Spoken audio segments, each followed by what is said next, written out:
8 al 13. Si ya lo tenemos, vamos a leerlo de manera alternada, como acostumbramos. Dice la palabra de Dios. Caín dijo a su hermano Abel: vayamos al campo. Y aconteció que cuando estaban en el campo, Caín se levantó contra su hermano Abel y lo mató. Entonces el Señor dijo a Caín: ¿dónde está tu hermano Abel? Y él respondió: no sé. ¿Soy yo acaso el guardián de mi hermano? Y el Señor le dijo: ¿qué has hecho? La voz de la sangre de tu hermano clama a mí desde la tierra. Ahora pues, maldito eres de la tierra, que ha abierto su boca para recibir de tu mano la sangre de tu hermano. Cuando cultives el suelo, no te dará más su vigor, vagabundo y errante serás en la tierra. Y Caín dijo al Señor: mi castigo es demasiado grande para soportarlo. Vamos a poner en manos del Señor esta palabra. Señor, te damos gracias por que nos permites llegar a este día, el principio de un año nuevo dentro de tu iglesia, Señor. Y Señor, te rogamos que de acuerdo a tus propósitos, de acuerdo a lo que tú tienes pensado para nosotros en este año, nosotros, Señor, vayamos en ese camino. Sabemos que tu Hijo nos acompaña, sabemos que tu Espíritu nos guía, Señor, y que tu palabra también sea nuestra fuente de conocimiento. Dejamos este tiempo en tus manos, en el nombre de Jesús. Hermanos, no sé cuántos conocen las grutas de García, las que están allá en Monterrey, o tal vez han ido y han visitado alguna de las minas. Conocemos que nuestro país tiene un pasado colonial, donde pues una parte importante fueron las minas.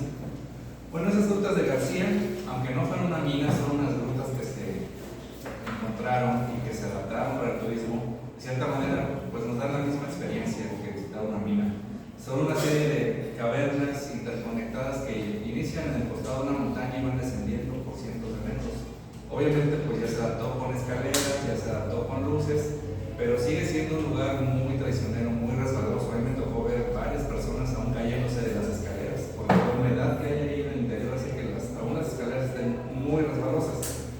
Bueno, los grupos de turistas son llevados, van descendiendo poco a poco por cientos de metros, pero aún en el camino nos damos cuenta que a los costados hay abismos que de repente alguien puso una reja de hierro, decía peligro, no pasar, pero como la reja de hierro nos permitía ver al otro lado y de repente se veía un vacío, un abismo de cientos de metros en el que alguien en algún momento puso como un poquito ahí abajo y se podía ver que pasaba hasta un río subterráneo, etc.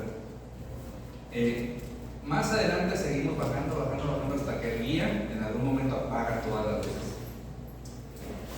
A lo mejor cuando se ha ido la luz aquí, creo que en los últimos tiempos se ha ido bastante la luz en algunos lugares y pensamos que esa es la oscuridad mayor que hemos experimentado. La verdad es que a mí me ha tocado estar, por ejemplo, cuando trabajé en plataformas en medio del mar y que también la noche se pone muy oscura y no hay, bueno, hay lucecitas de estrellas, de repente la luna, pero se siente de cierta manera como si estuvieran en el espacio. No hay una luz lejana, alguna referencia, no hay obviamente luces de casas lejanas, nada. Pero en la oscuridad mayor que a mí me ha tocado presenciar es ahí, precisamente cuando apaga las luces el día y no se ve de verdad nada, no puede uno ver su nariz, miren, es una sensación tan rara.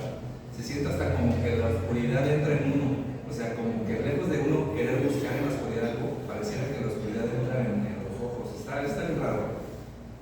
Pero, pues gracias a Dios y después de los grititos que se oyen en la oscuridad de las personas que también están espantadas, pues el día nuevamente prende la luz y ahí vamos de nuevo para arriba, poco a poco, otros de nuevo cayéndose. Algo parecido sucedió con el hombre cuando empezó en su camino del pecado. Nuestro Señor había diseñado al hombre, a la humanidad, para que llegara a ciertas alturas, pero en lugar de eso, Él empezó a descender cada vez más, alejándose del Señor, adentrarnos en el pecado. Y cuando llegamos a esta segunda generación, pues Caín ya no va descendiendo poco a poco, parece que va corriendo hacia la oscuridad. Y por más que el Señor le pone esas rejas, cuidado, abismo, peligro, Caín no escucha nada. Él quiere llegar hasta el fondo, hasta las consecuencias, darse el gusto de estar profundamente en la oscuridad. Y va, y no hay manera que él entre en razón. Le habían dicho que dominara el pecado, le habían dicho que él buscara vencerlo y él hizo caso omiso, él se dejó dominar por el pecado, al grado de que ya él no tuvo el honor, sino el horror de ser el primer ser humano maldecido directamente por Dios. Recordamos que cuando vino el juicio de Adán y Eva, no hubo una maldición directa hacia ellos, sino hacia su entorno, hacia ciertas actividades. Aquí sí la maldición va directamente contra él. Y por eso podemos ver en este pasaje, ya cerrando este camino de Caín, ese profundo descenso del pecador. Y así es como se llama esta meditación, el profundo descenso del pecador. Y la primera cosa que vemos en ese descenso es que no tiene amor por el hombre. No tiene amor por el hombre en general, no tiene amor por la humanidad. Dice el versículo 8, Caín dijo a su hermano Abel, vayamos al campo, y aconteció que cuando estaba en el campo, Caín se levantó contra su hermano Abel y lo mató. Recordamos cómo inició esta molestia. Ambos llevan una ofrenda al Señor, y la ofrenda de Caín no es agradable al Señor. Y el Señor hace ver que fue desagradable hacia él. Y Caín, lejos de decir, no, pues sabes que yo tengo que cambiar, yo estoy mal, lo que hace es, me voy a enojar contra el que lo hizo bien. Lejos de arrepentirse de él, mejor ve. Y de hecho creo que todos tenemos esa experiencia. Nunca falta en un salón, oiga maestro, no dejó la tarea para hoy y tal, y todos voltean a verlo con miradas asesinas. No odiamos nuestro pecado, odiamos al que busca caminar correctamente. La verdad es que desde la caída así buscamos ser. Nos cae gordo el que busca hacer las cosas bien. Pero Caín llegó a nuevos extremos. El Señor le había dicho a Caín que hiciera lo correcto, hasta comparó ese pecado que estaba acechando en una esquina como si fuera una bestia que iba a caer encima. Pero él no hizo nada. Él pareciera que estaba escuchando a Dios, bueno, escuchando entre comillas, pero por dentro ya estaba planificando cómo matar a su hermano. No sabemos cuánto tiempo pasó de una cosa a otra, pero lo que sí vemos es que todo rastro de amor ya había sido eliminado en la vida de Caín. Él más bien estaba pensando, ¿cómo puedo eliminar a Abel? Hasta este momento, recordemos, ningún ser humano había muerto físicamente. Ninguno había muerto ni por vejez, ni por accidente. Ninguno había muerto, o sea, realmente era un territorio nuevo para Caín. ¿Cómo lo voy a eliminar? Tal vez la única referencia que tenía es ver cómo se eliminaba a los animales cuando se sacrificaban. Tal vez vio a Abel sacrificar sus ofrendas para llevarlas al Señor y dijo, bueno, tal vez así se pueda matar a alguien. Sea como sea, pues es algo que no voy a poder hacer aquí. Es algo que tengo que hacer lejos. Entonces voy a empezar a planificar. Tengo que ocultar mi odio. Tengo que empezar a hablarle bien a él de tal manera que cuando lo invite, pues él no sospeche nada y me acompañe lejos, precisamente a los lugares, como dice la Biblia, al campo, los lugares que Caín conoce por ser sembrador. Lo voy a llevar a mis dominios, lo voy a llevar con toda la confianza que tiene en mí. En cambio Abel, pues ¿qué podía esperar? Crecieron juntos, seguramente pasaron noches y días juntos, seguramente tuvieron aventuras, seguramente en alguna ocasión se ayudaron mutuamente. Así que Abel no tenía, pues de alguna manera, desconfianza o sospecha de lo que tramaba Caín. Caín había estado ocultando ese odio, porque definitivamente nadie acompañaría a alguien a despoblado que sabemos que nos odia. Así que hay todo un plan muy bien maquinado en la mente de Caín. Eso no fue rápido, eso no fue impulsivo. Vemos todas las agravantes de la ley: premeditación, alevosía y ventaja. El crimen de Caín es realmente horrendo. El amor que debía tener a la imagen de Dios, que somos cualquier ser humano, se había perdido por completo. Él ya no veía, y noten cuántas veces dice ahí tu hermano. Si vemos ese pasaje, si hay un vínculo que se resalta tantas veces, tu hermano, Caín mismo dice, soy yo tu arma de mi hermano. O sea, él reconoce ese vínculo, pero para él ya no era nada. Para él ese vínculo no existía. Y es que también el amor, después de la caída, está en un estado caído, valga la redundancia. Nosotros creemos que amamos, pero cuando vamos a este pasaje tan famoso de 1 Corintios 13 y nos describe el amor, pues nos damos cuenta como que, ¿será que así amamos nosotros? Este es el amor de acuerdo al Señor, no de acuerdo al mundo. Ustedes conocen este pasaje porque cada vez que se acerca el 14 de febrero empieza a salir, las parejas se lo empiezan a dedicar, o si no se llevan así, empiezan a ponerlo como indirecta, o no sé. Pero dice, el amor es paciente, es bondadoso, el amor no tiene envidia, el amor no es jactancioso, o sea, no es presumido, no es arrogante, no se porta indecorosamente, no busca lo suyo, no se irrita, no toma en cuenta el mal recibido. Pero hay un problema con la interpretación, que siempre lo agarramos como si fuera en el sentido de las parejas. Pero aquí está hablando del amor en general, el amor que yo debo tener a Dios, el amor que yo debo tener al prójimo, el amor que yo debo tener a los enemigos. Vamos a leerlo de nuevo. Vean, el amor es paciente con los enemigos, el amor es bondadoso con los enemigos, el amor no tiene envidia con los enemigos, el amor no es jactancioso ni arrogante con los enemigos, no se porta indecorosamente con los enemigos. Ya cuando vamos viendo esto vemos que no hay manera que el ser humano de manera natural pueda amar.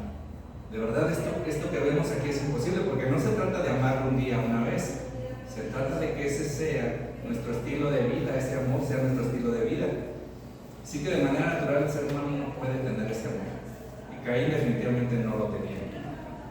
Pero en el caso de nosotros, esta es la clase de amor que el Señor nos ordena cuando dice: amen a sus enemigos, bendigan a quienes los maldicen.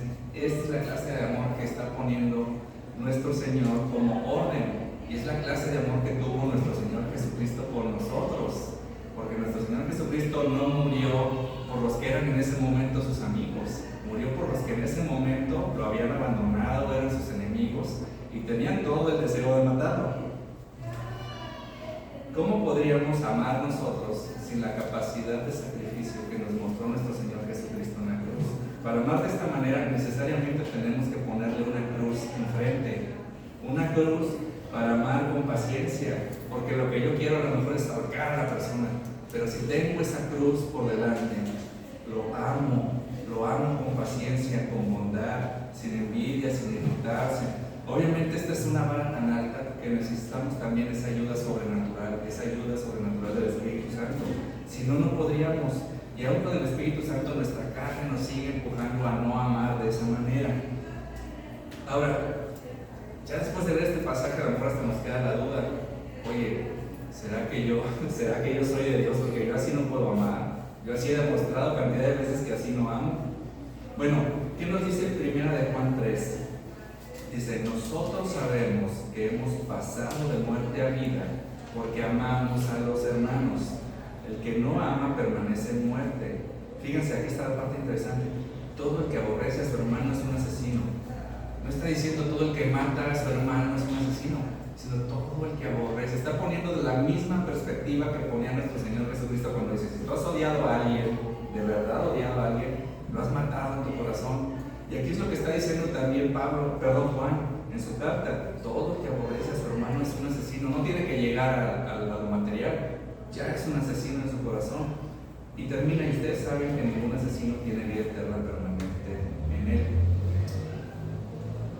Ustedes conocen la vida previa de Pablo, porque Pablo se encargó de dejárnosla a nosotros por escrito. ¿Cómo era él antes, cuando era conocido como Saulo?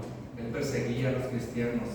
Él iba a sus casas, cuando él sabía que alguien era cristiano, iba a sus casas y los sacaba arrastrando, los sacaba encadenados y los llevaba a la cárcel. Él mismo dice: yo los asediaba hasta la muerte. Y después vemos a un Pablo, ya por la obra sobrenatural, por ese encuentro que tiene con Cristo, siendo todo lo contrario. Miren, Pablo también hace un recuento de todas las palizas que le dieron, pero sabemos que Pablo era un hombre que podía defenderse, que sabía defenderse, y aún así muchas veces lo dejaron por muerto porque él no metía las manos.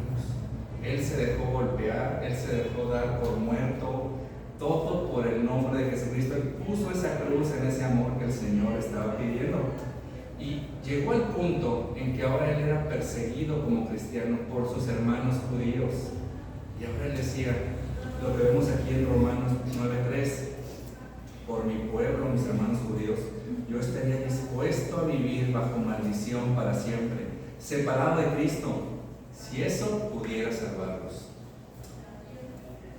El Pablo que decía: para mí el vivir es Cristo, yo decía: puedo renunciar a eso si se pudiera, con tal de que mis hermanos, esos que ahora me persiguen, esos que ahora me están queriendo matar y lo intentan, yo daría mi vida por ellos. Y a lo mejor alguien puede ser espantado, porque a mí me me espantó esa declaración. Oye, ¿cómo? Ya tienes a Cristo y quieres renunciar a Él. O sea, lo mejor que tienes en la vida y tú dices, no importa. Pero una cosa recordé, Pablo quería hacerse como su Señor, y es precisamente lo mismo que hizo su Señor, ponerse Él, enemistarse del Padre, con tal de que quienes lo perseguían fueran al Padre. Es precisamente lo mismo que hizo nuestro Señor. Y Saulo el asesino ahora se convirtió en Pablo, el que quiere ofrecer la vida por ellos, por quienes él consideraba sus hermanos. Si bien ellos lo odiaban, él nunca dejó de considerar a los judíos sus hermanos. Pero este no es el caso de Caín. Regresando al pasaje, las mismas escrituras dan testimonio contrario, la misma palabra de Dios da ese testimonio contrario de Caín. Dice ese mismo pasaje de Juan 3, Caín era del maligno y mató a su hermano. ¿Y por qué causa lo mató?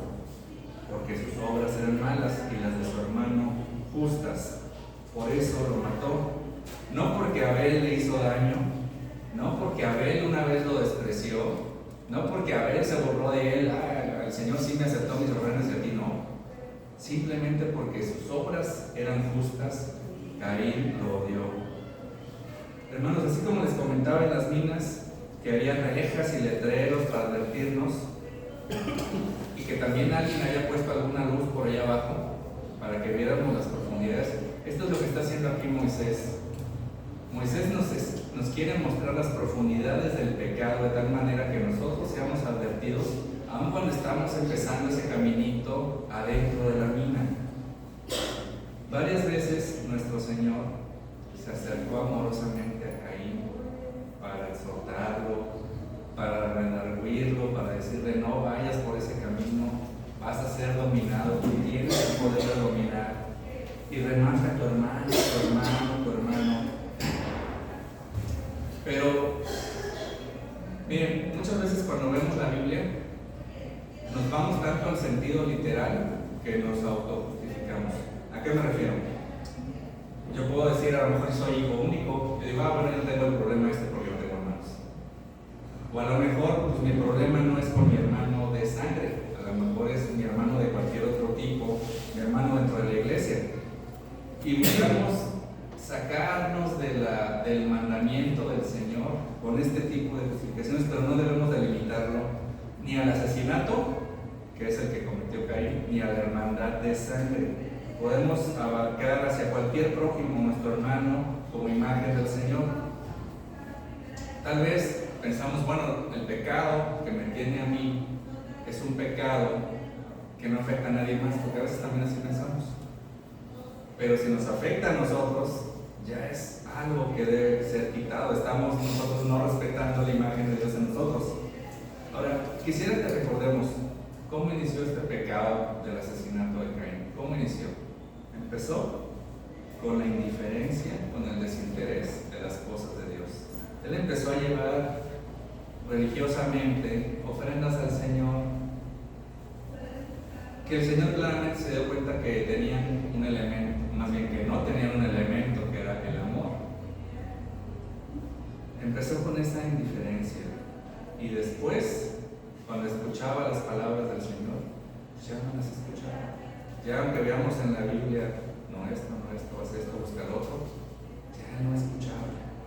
Va avanzando en eso. Y después toda comunión con su hermano, toda comunión con su familia inclusive, todo vínculo familiar desapareció. Así que fue avanzando simplemente por el desinterés de las cosas de Dios. Este pasaje pudiera estar hablándonos a nosotros también, porque no necesitamos estar en la última etapa para reconocer que vamos descendiendo en un camino de pecado.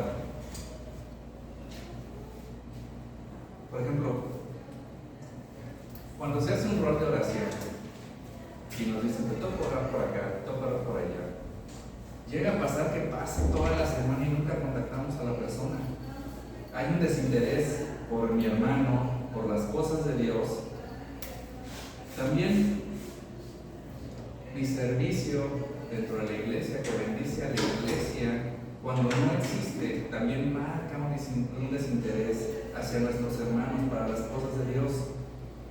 Cuando preferimos cualquier otra actividad a las cosas del Señor y me refiero a cualquier otra. O sea, ni siquiera actividades importantes. Cualquier otra actividad es suficiente para darme la excusa de faltar las cosas del Señor. La verdad es que siempre encontramos tiempo para las cosas que nos interesan. O tal vez, peor aún, ya estamos en otra etapa. Tal vez ya estamos en la etapa donde estamos guardando un resentimiento, un odio contra alguien. Debemos dejar eso y escuchar el consejo del Señor. Yo creo que es tan válido para nosotros hoy también. No dejes que eso te domine. Es como una bestia a la que si tú das lugar va a tomar posesión de tu alma. No dejes que eso haga.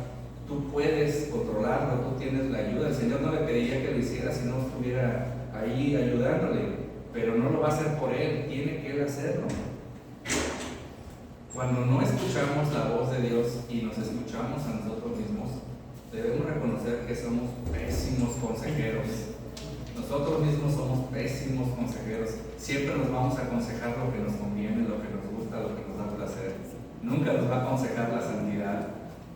Cuando escuchamos nuestra propia voz, también podemos estar ya poniendo esos oídos cerrados de Caín y no abrir esos oídos espirituales que el Señor ha puesto con su espíritu.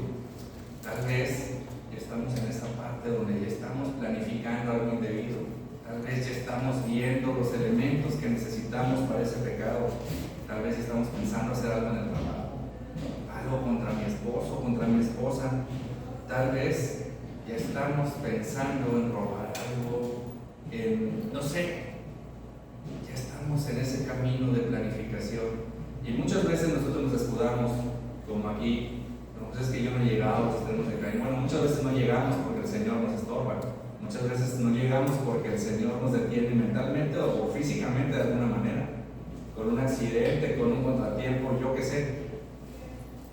Pero aún así, lo que ya tenemos en nuestra mente, en nuestro corazón, se va a buscar manifestar de una manera u otra si no lo estamos conteniendo. Y ese es el trabajo de cada cristiano toda su vida, estar conteniendo el pecado con la ayuda del Espíritu. No hay un momento en que podamos decir, yo ya lo tengo bien mansito, yo no tengo tentaciones, yo no tengo pruebas, yo no tengo nada, yo ya estoy, nunca vamos a llegar a eso.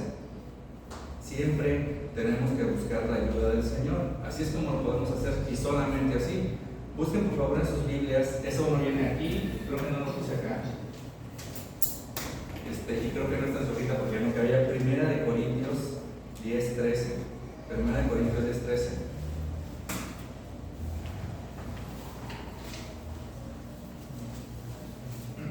Que no tenga, primero por favor, vamos a sacar potente de trompeta. Primero Corintios 10:13, por favor.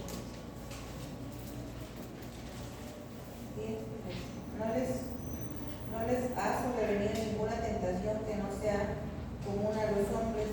¿Quién es Dios?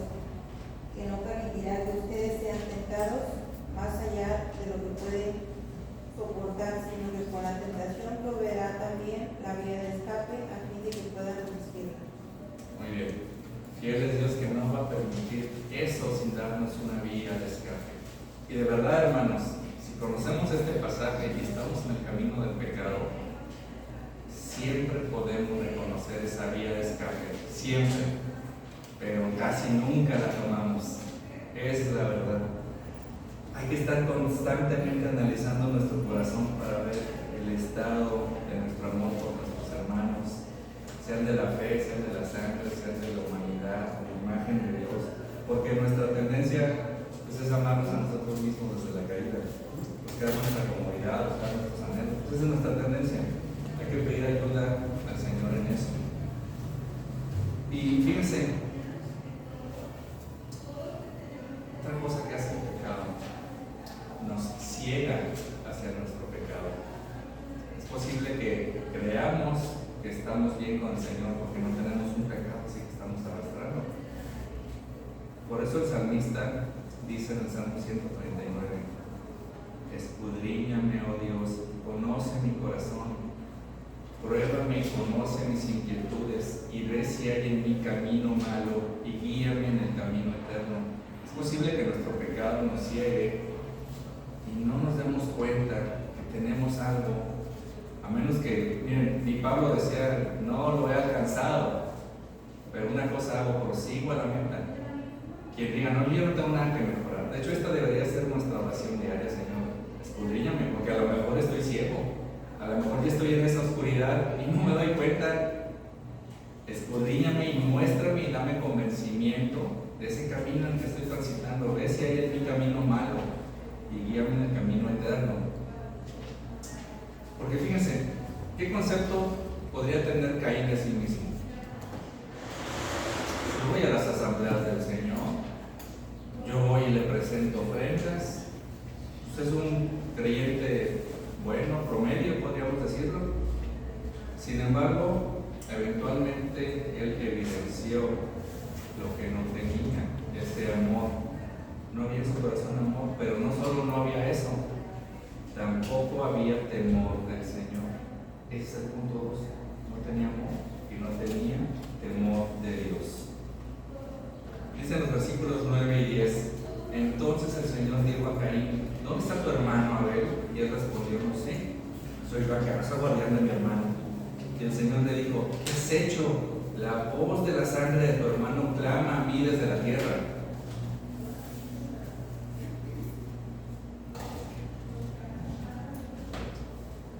Hace tiempo, un hombre se despierta por un ruido en medio de la noche, un ruido como de vidrio. Se despierta y se da cuenta que habían saqueado su casa.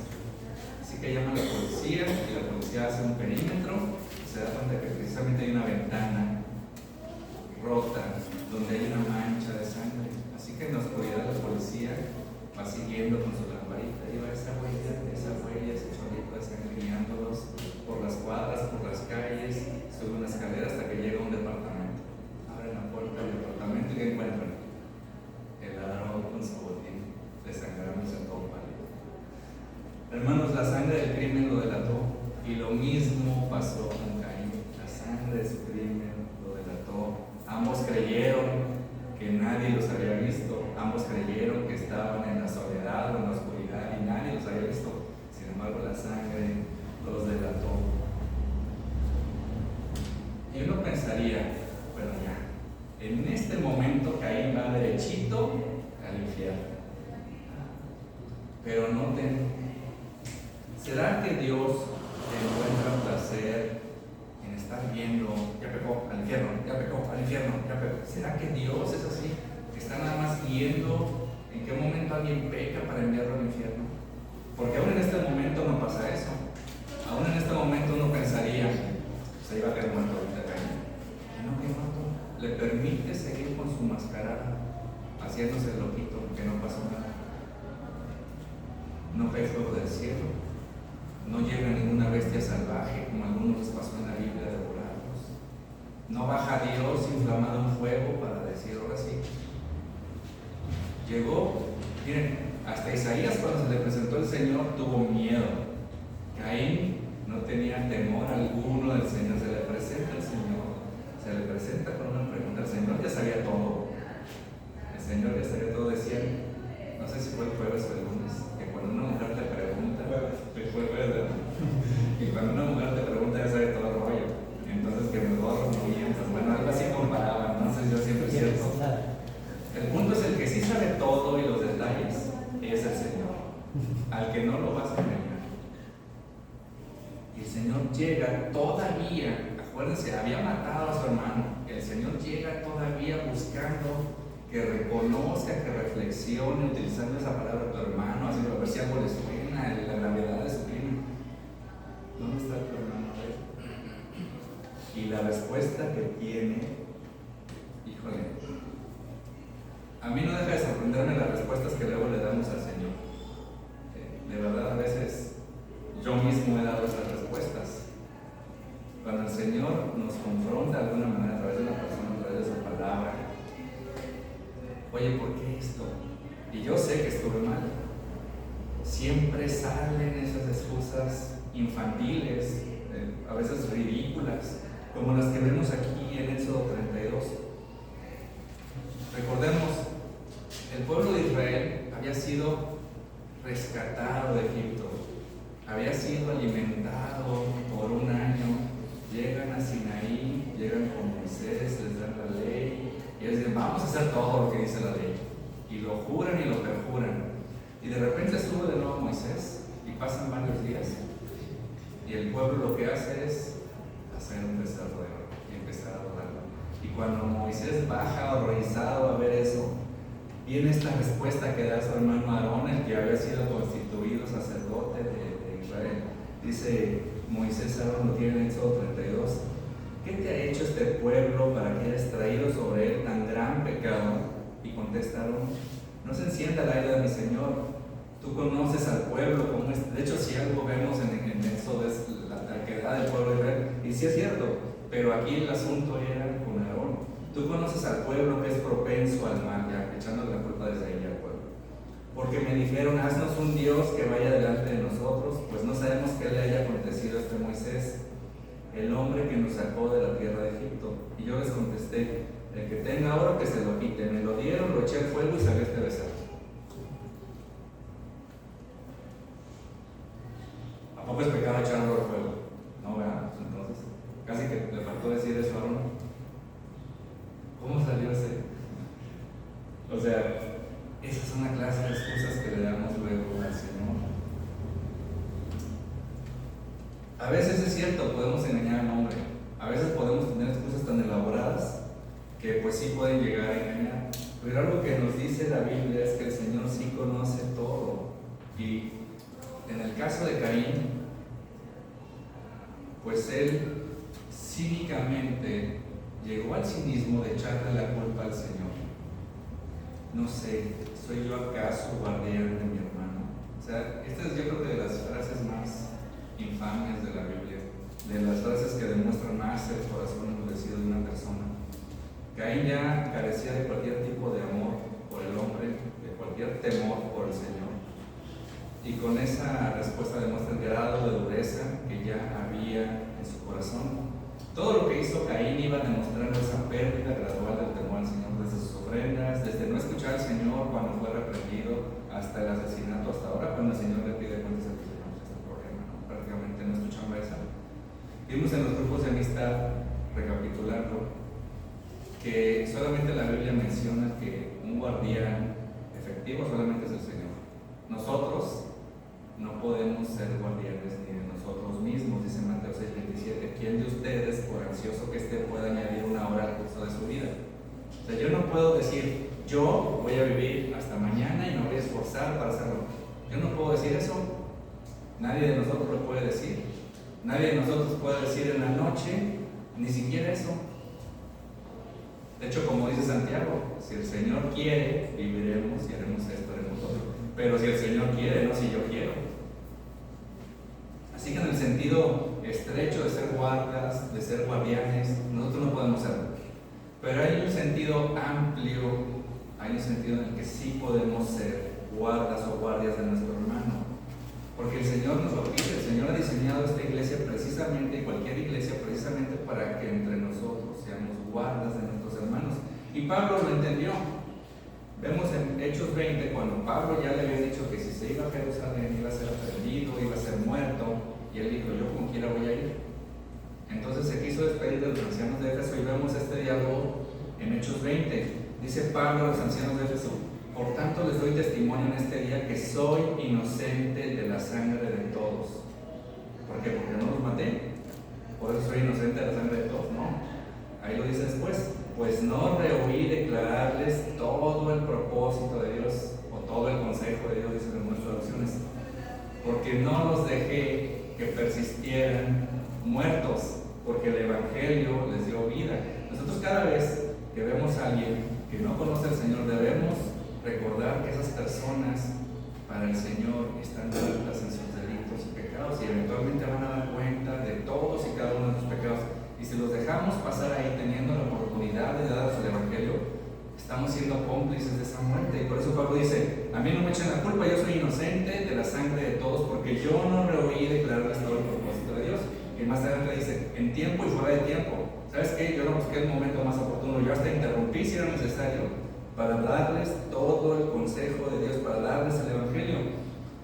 Y por eso nosotros como iglesia, quienes el Señor dijo vayan y hagan discípulos, tenemos este compromiso y este mandato del Señor trato, de que ojalá el Señor nos conceda al final de nuestros días también decir como Pablo: yo soy inocente de la sangre porque el que se me atravesó, yo le hablé de Cristo.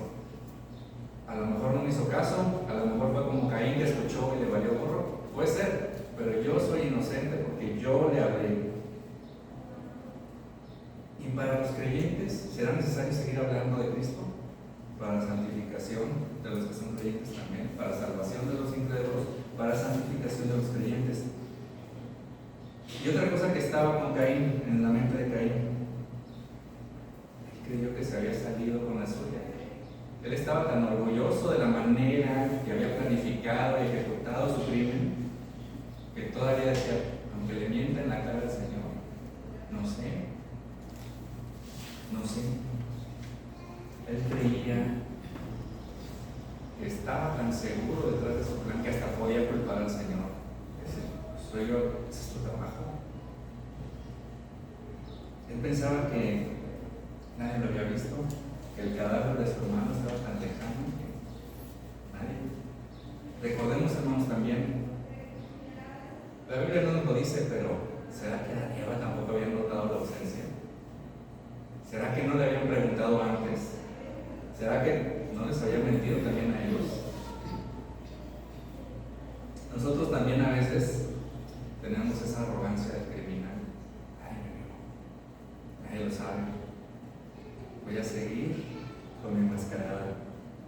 Porque tal vez efectivamente no había nadie. Tal vez efectivamente fue lejos. Yo tenía un conocido que se iba a otras ciudades a trasvestirse porque no podía hacerlo en esta ciudad. Entonces, cuando había el Santolo, carnavales, allá se iba a dar vuelo y regresaba y como Caín, nadie me vio. O si me vieron, pues no me conocen, nadie supo. Nosotros, aún como cristianos, podemos estar haciendo ese tipo de cosas. Nadie me vio. Pero si algo nos dice la palabra de Dios, que no nos vamos a salir con la nuestra. El Señor siempre ve lo que hacemos, no solo ve lo que hacemos, conoce cómo lo hacemos, conoce la mente con que lo hacemos, el corazón con que lo hacemos. Dice Eclesiastés 12: teme a Dios y guarda sus mandamientos, porque esto concierne a toda persona. A los creyentes, a toda persona. Porque Dios traerá toda obra a juicio, toda obra a juicio, junto con todo lo oculto, sea bueno o sea malo. Aquí también deja ver la parte de las recompensas. Hay creyentes que hacen lo bueno y también creen, nadie lo vio, nadie puede llegar a pensar, digo, si lo hicieron de corazón realmente no nos importa si lo vieron o no lo vieron, pero unas buenas obras que se hicieron en secreto también van a salir a la luz. Eso también debemos tenerlo en cuenta. Caín estaba tan cegado por su pecado que creía que nadie se iba a enterar jamás, pero sí hubo testigos y sí hubo consecuencias terrenales como el pecado a veces nos trae, pero no siempre. Pero definitivamente consecuencias eternas sí habría. Caín pensó otra vez hoy el preferido, otra vez ya no hay nadie que me haga sombra, pero el Señor tomó esa afrenta a uno de sus hijos, el Señor asume esa causa y no guarda silencio. Eventualmente es posible que nosotros como creyentes, porque ese pasaje de Juan en la carta de Juan que vimos decía, no se sorprendan si nos persiguen también. Es posible que nosotros estemos del lado de, me gustaría decir y creer que todos estamos de ese lado, del lado de Abel, en el que somos perseguidos por nuestra fe. Y es posible que sí llegamos a estar así. En algún momento no querer participar de las obras del mundo, en nuestro trabajo, en nuestra escuela, con nuestros amigos, y ser denostados, o ser agredidos, o ser dejados de lado. Puede ser. En algunos otros lugares sí se hace, si llegan a perder sus casas, si llegan a ser perseguidos, si llegan a ser corridos de la ciudad, si llegan a perder todo. Pero recordemos en este momento, segundo dice Eclesiastés, que no estamos solos, que hay alguien desde el cielo que está observando todo, pero no solo observa todo, nos está guardando en medio de la prueba. ¿Cuál debería ser entonces ahí nuestra mente? Preservarnos en la prueba, guardarnos en la prueba, que no reprobar la prueba. Recordemos, por ejemplo, el tiempo que estuvo José en la cárcel, lo vamos a ver más adelante. vida en Génesis. No lo metieron a la cárcel un día y le hicieron rey al otro. O sea, pasó mucho tiempo de sufrimiento y después, veamos qué frutos tan dulces cosechó su paciencia, su resistencia en la prueba. Él no conocía ni los planes del Señor. Él no dijo, mira, pues tienes que aguantarte X cantidad de años, X cantidad de oprobios y después vas a ser el segundo de Faraón. José no sabía eso. José solo sabía que tenía que ser fiel al Señor. Así que podemos estar seguros viendo la vida de José y viendo las pruebas con la perspectiva divina. Todas las cosas ayudan a bien a los que aman al Señor. Y nuestro Señor es nuestro guarda. Por ahí vimos en uno de los pasajes de hoy, el Señor traerá eventualmente justicia. El Salmo 9, versículo 12 dice, porque el que pide cuentas de la sangre derramada se acuerda de ellos. No olvide el clamor de los afligidos. Hermanos, muchas veces quisiéramos que el Señor viniera como rayo a darnos justicia. Y si fuera eso, primero hubiéramos estado muertos nosotros por nuestro pecado antes de recibir justicia por el pecado que alguien nos hizo. Pero el Señor no olvida el clamor de los afligidos. Más bien concentrémonos en no ser los que estamos afligiendo a los demás. Si estamos siendo afligidos por los Caínes en este mundo, pues hay que recordar que el Señor nos tiene en sus manos, que el Señor tiene un propósito bueno que a lo mejor no podemos ver en este momento, pero que eventualmente va a ser revelado. Y debemos no ceder a la desesperación, a la venganza, a la injusticia, sino permanecer en comunión con Dios, con su palabra, con los santos de la iglesia. Pero además, en este descenso de Caín, en el que no tenía amor por el hombre o por la humanidad y no tenía temor de Dios, también hay algo más que caracteriza ese descenso del pecador. Se enfoca tanto en la satisfacción temporal del pecado que generalmente no piensa en las consecuencias. Ese es el punto 3. No piensa en las consecuencias. Vemos lo que pasa después. El Señor le da esta última oportunidad de gracia a Caín, ¿dónde está tu hermano? Y en la respuesta cívica, pues ya queda claro que Caín está de plano en el dominio del pecado y viene el juicio. Dice el Señor a Caín, ahora pues, maldito eres de la tierra que ha abierto su boca para recibir de tu mano la sangre de tu hermano. Cuando cultives el suelo no te dará más su vigor, vagabundo y errante estarás en la tierra. Y Caín dijo al Señor, ahí ya se le bajaron todos los humos. Caín dijo al Señor, mi castigo es demasiado grande para soportarlo. Las consecuencias de su pecado lo habían alcanzado. Y no completas, todavía faltaban las consecuencias eternas. Dos términos que de repente salen en el grupo de amistad, que sirven mucho para ilustrar esto. Hay dos tipos de arrepentimiento. Un arrepentimiento que se le llama perfecto y un arrepentimiento que se le llama imperfecto. Y tiene pues un nombre técnico y a lo mejor han escuchado uno de esos nombres técnicos. Al imperfecto se le llama atrición y al perfecto se le llama contrición. Ustedes han oído ese pasaje, el corazón contrito y humillado uno rechazas. Bueno, ¿cuál es el imperfecto? La atrición.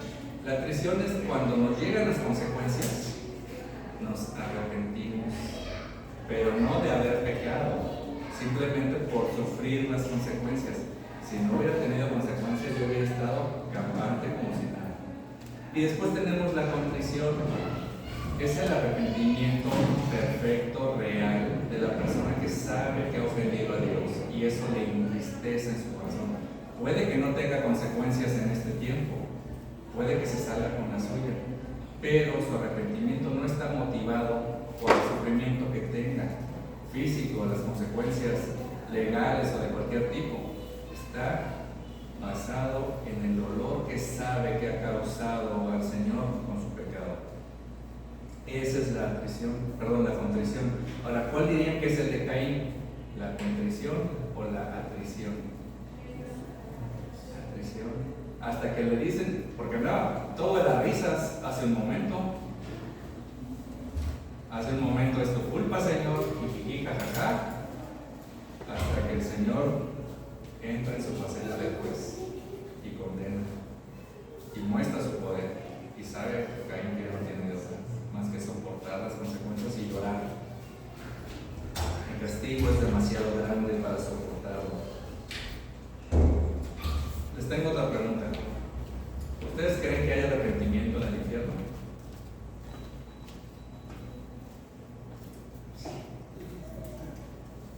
¿Ustedes creen que ya sufriendo en el infierno las personas van a decir me arrepiento? Si tuviera otra oportunidad, algunos predicadores así dicen de repente, ¿no? Que muchos en el infierno se van a arrepentir. Les voy a decir, yo creo que no, y les voy a decir por qué. Tenemos este pasaje de Apocalipsis 16. El quinto ángel derramó su copa sobre el trono de la bestia, y su reino quedó en tinieblas, y todos se mordían la lengua del dolor. Blasfemaron contra el Dios del cielo por causa de sus dolores, de sus llagas, y no se arrepintieron de sus obras. Sí sufrían, sí gemían, sí se mordían la lengua, pero seguían blasfemando y sin arrepentimiento. No hay arrepentimiento en el infierno. Todo arrepentimiento que no se da antes del juicio, ya no hay después ningún tipo de arrepentimiento.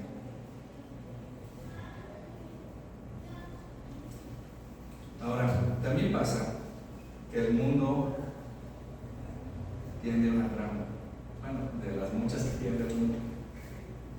Si no has creído en Cristo, hay una trampa que te dice el mundo, no está nada.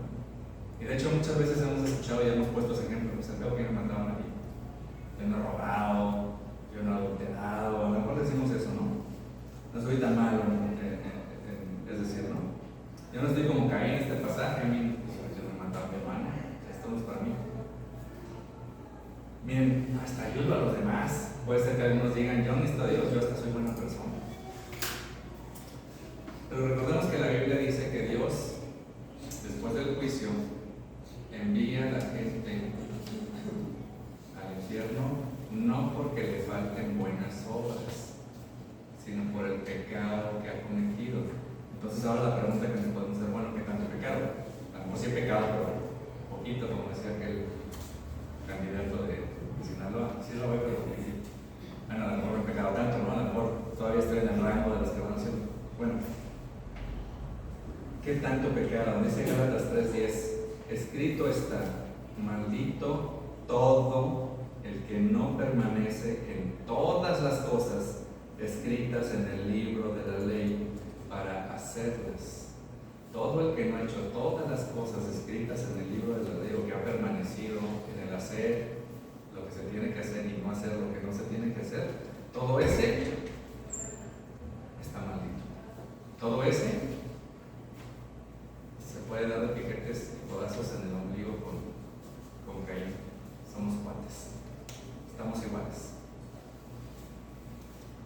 Así que para ir al cielo no podrías desviarte de ninguno, ni un hito de todos los mandamientos que están escritos en la Biblia. Si rompes uno de los mandamientos, dice la Biblia, es como si los hubieras roto todos. Yo siempre pongo de ejemplo como que la ley es una cadena. ¿A los cuantos eslabones tú dirías que una cadena está rota? Pues al primero te rompas, ya la tenemos siempre está rota. Pero no solamente nos dice, bueno, es pecado, bueno, también nos dice que va a haber un juicio. Gálatas 6:7. No se dejen engañar. Y esto es para los Caínes del mundo que dicen, me estoy saliendo con la mía toda. No se dejen engañar. De Dios nadie se burla. Y lo vemos con Caín, que andaba un burroncito minutos antes. Nadie se burla, pues todo lo que el hombre siembre, todo lo que el hombre siembre, eso también segará. Bueno, nada más de leer esto, hay un grupo, fíjense, hay un grupo, creo que ese es integrante, se llama Moderato. Siempre gritaba en sus conciertos, nos vemos en el infierno. Bueno, nada más de leer esto, podríamos hacer ese grito de Moderato. Nos vemos en el infierno. ¿Quién ha cumplido toda la ley? Ya no sería nos vemos en el otro aniversario, ya sería nos vemos en el infierno. Todos sabemos que estamos listos para condenación. ¿Quién no ha mentido nunca? Y si dicen que no, ya están mintiendo otra vez. ¿Quién no ha robado o no ha codiciado menospreciado a alguien que alguien más tiene? ¿Quién no lo ha hecho? ¿Quién no ha puesto cualquier otra cosa encima de Dios? Todos lo hemos hecho. Miren, ya llevo 3, ya nos pasamos del eslabón. Ahora, ¿quién ha hecho eso solamente una vez? No, no.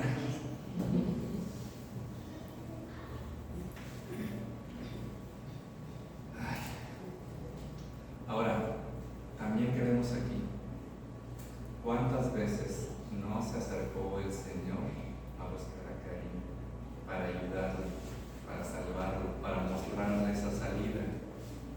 Lo vemos cantidad de veces en alguien tan endurecido como Caín. Ahora, ¿será que Dios hizo eso en el pasado y ya no lo hace con nosotros ahorita? ¿Será que Dios dijo, no, ya está deslavado por la humanidad? ¿Será que eso ya sigue pasando? ¿Será que ya Dios no nos busca? ¿Será que Dios ya no nos da esa salida? ¿Será que Dios ya no nos sale al encuentro para que de verdad cambiemos nuestro caminar? ¿Será que Dios ya no lo hace? Dios lo sigue haciendo. Dios lo sigue haciendo, y no solo lo hace, sino nos habla de ese comparativo de sangres que vimos en el grupo de amistad. Hablaba de la sangre de Abel, que condenaba a Caín, pero también hablaba de la sangre de Cristo, que clamaba por perdón, que clamaba por pecado parado. Si Caín hubiera tenido la fe de Abel, de quien las Escrituras nos dice, él es el primero de los héroes de la fe, si Caín en ese momento hubiera podido ver hacia el futuro quién iba a pagar esa sangre de Abel y lo hubiera visto en Cristo, estaríamos hablando de otra maravillosa obra de gracia en Caín. Pero también estas cosas se escriben para nuestro beneficio, para que no vayamos a acompañar a Caín allá, a ese lugar de oscuridad. Quisiera terminar con una historia. Algunos de ustedes conocen esta historia porque les tocó vivirla. Hace algunos años, una hermana de otra iglesia de ICT tuvo un accidente horroroso. Ya ustedes saben qué nombre les va a brincar a la mente. Horroroso. Fue atropellada en el corredor industrial por una pipa. O sea, ustedes se imaginan cómo quedó. Bueno, qué bueno que yo nunca vi ninguna foto ni nada de eso, si es que la hubo. Pero horrible. Miren, es un milagro simplemente que haya vivido. Vivió. Con múltiples fracturas, daños en los órganos, una pérdida masiva de sangre. Pero vivió. El Señor sostuvo su vida. Para complicar más las cosas de lo que ya estaban, y aquí es donde luego me asombra, porque el Señor muchas veces, toda la gloria tiene que ser para el Señor, y no tiene que quedar lugar a dudas que es el Señor el que obró. En muchas guerras, cuando el Señor decía, ay, bájenme, son muchos. Cuando le decía a Israel, oye, ¿sabes qué? No te elegí porque fueras un super pueblo. La neta eras de lo peorcito, pero yo te elegí. Y ve lo que ahora estoy haciendo contigo, ¿no? Bueno, con esta hermana, para complicar las cosas, tenía un tipo de sangre extremadamente raro y necesitaba tanta sangre que casi que era como esperar más bien a que se muriera. ¿Dónde se iba a conseguir tanta sangre tan rara? Inclusive necesitaba más sangre de la que le cabe humanamente a un ser humano. O sea, aunque alguien hubiera venido y diera, no alcanzaba. Porque necesitaba una serie de operaciones en donde cada una iba a llevar esa necesidad de sangre. Nuestra hermana vivió. Sigue, se consiguió, fue un milagro realmente. La iglesia se movió, el Señor movió voluntades y surgió esa sangre que se necesitaba. La hermana sigue viviendo, sigue entre nosotros, bueno, entre nosotros aquí, en otra de las iglesias de ICT. Bueno, nosotros en otro tiempo estábamos en una condición peor que esta persona. Nosotros no estábamos casi muertos, estábamos muertos completamente.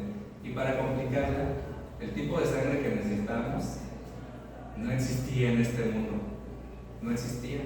Estábamos condenados a muerte. Esa sangre tenía que ser sin pecado. Eso no existía. Hace rato leíamos, no hay justo ni aun uno.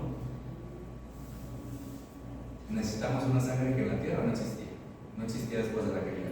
Pero Dios envió a su Hijo para revertir esa maldición en la que estamos, para darnos esa sangre que habla más y mejor que la de Abel. Esa sangre que nos revive, que nos da vida, que nos santifica y que realmente nos hace ahora sí tener amor por los hombres, por la humanidad, nos odien o no nos odien, que es lo que estaba hablando aquí el amor al principio.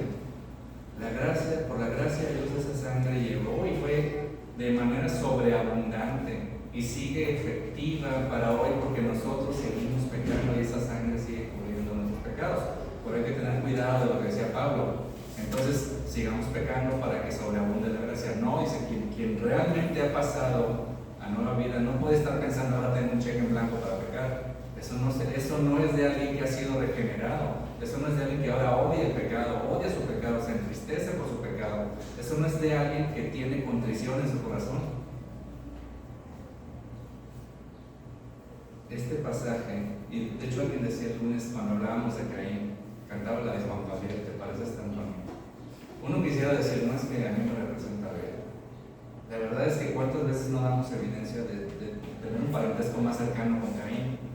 Pero es gracias a esta sangre que nos sigue cubriendo nuestros pecados, que nos trae de regreso. Vean que parte de la maldición de Caín era, vas a estar lejos, vas a ser exiliado. ¿Y qué dice Efesios 2? Vean cómo tienes el lenguaje de revertir esa maldición que tenía Caín en nosotros. Dice, recuerden que en ese tiempo ustedes estaban separados de Cristo, excluidos de la ciudadanía de Israel, extraños a los pactos de la promesa, sin tener esperanza y sin Dios en el mundo. Está diciendo, ustedes eran Caín. Pero ahora en Cristo Jesús, ustedes que en otro tiempo estaban lejos, han sido acercados por la sangre de Cristo. Ustedes que eran Caínes, que de manera natural nacieron como Caínes, ahora están siendo acercados por la sangre de Cristo. Cristo nos acercó nuevamente a Dios con su sangre. Nos dio esa vida, nos dio ese perdón de los pecados. Y esa sangre nos va a representar en ese juicio que viene. La gracia del Señor sigue obrando, la gracia del Señor sigue buscando a los pecadores, la gracia del Señor sigue hablando a los pecadores para que vengan al arrepentimiento. Pero si nosotros no hemos rendido nuestra vida al Señor, estamos todavía en ese precipicio, estamos todavía en esa parte oscura del descenso. Y no deberíamos estar jugando a las escondidas con el Señor, porque no sabemos en qué momento el Señor va a decir, se acabó el tiempo que tú tenías, se acabó el tiempo de la humanidad y ya no va a haber arrepentimiento posible, ya no hay sangre imputada para nosotros. No creamos que nos vamos a salir con la nuestra, no creamos que, bueno, tal vez yo sí tengo la manera de escapar del juicio. No creamos eso. La Biblia es clara, toda obra será sacada a la luz. Toda persona que peque, toda persona que haya transgredido la ley, aunque sea uno de los pecados que creo que no existe nadie, que solamente haya pecado una vez.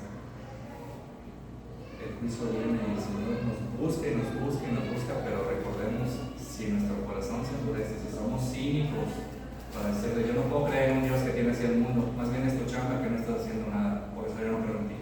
Si tenemos este cinismo que muestra Caín, al llegar el tiempo, mis hermanos, que el Señor dice, se acabó y eso fue la maldición. Hoy hay esa vía de escape, hay esa vía gratuita de escape. Hoy está la sangre del Señor disponible para que hable por nosotros. Y por eso dice Efesios 1:7, en Él tenemos redención o rescate mediante su sangre, el perdón de nuestros pecados según las riquezas de su gracia. Ahora, si yo ya estoy en Cristo, ¿qué tengo que hacer? Seguir pidiendo al Señor en oración, Señor, analiza mi corazón. No vaya a ser que yo esté como Caín antes de caer. No vaya a ser que yo crea que estoy cumpliendo, pero mi corazón está bien torcido. Señor, házmelo ver. Si estoy mal, házmelo ver. Muéstrame lo que estoy haciendo mal. Dame convencimiento. Ayúdame a no seguir avanzando. Pon barreras, pon bloqueos, lo que sea necesario para que no me deje seguir avanzando en ese descenso. Que vayamos en oración para que el Señor nos sostenga, nos guarde, nos guíe, nos reprenda, haga lo que tenga que hacer con nuestra vida con tal de llevarnos al camino eterno, que es lo que decía el salmista. Vamos a orar.